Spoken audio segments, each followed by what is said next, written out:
Hey folks, Sam here with a review of Real Racing 2, available for the iPhone, the iPad, and the iPod Touch. Racing games on the iPad and the iPhone are very hit or miss. Often miss. Maybe you could take me for a ride back to the university?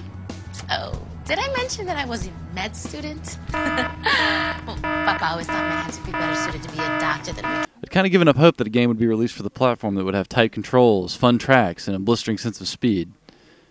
Thankfully, Real Racing 2 came out, so I can stop complaining. Real Racing 2 is the real damn deal. With over 75 races split over 15 tracks, over a dozen licensed cars to choose from, and wait for it, the best part, controls that work. Finally, a racing game that doesn't make me want to do this to my iPad. Oh, no.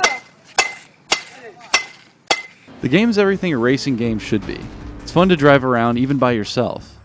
The motion steering control actually feels tight and responsive, and you have a wealth of control options to choose from even if you're not happy with it. The graphics are gorgeous, some of the best that you can find on an iPhone or an iPad. Now, normally I'm more an arcade racing fan. See, there's two types of racing games. There's sim games like Gran Turismo or Forza that try to go for a pure, realistic racing experience. These tend to be not very fun, kind of boring and bland. Not as fun as other types of racing games, you know, like arcade-style games. Like Burnout, Split Second, and Diddy Kong Racing.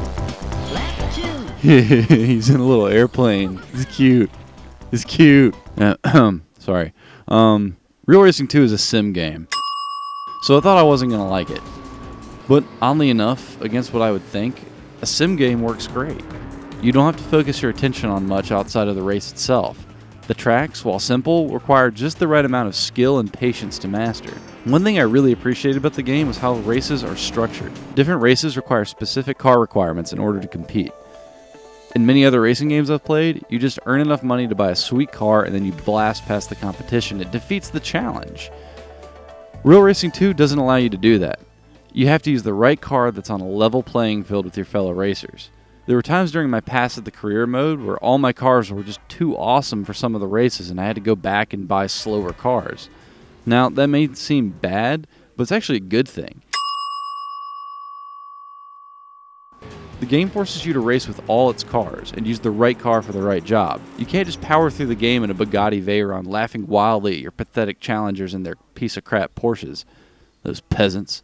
I only had a few issues with Real Racing 2, most of which are just bugs that will probably be fixed in a future update. This is the best, deepest racing game you're going to find for an iDevice. I give it a 4.5 out of 5.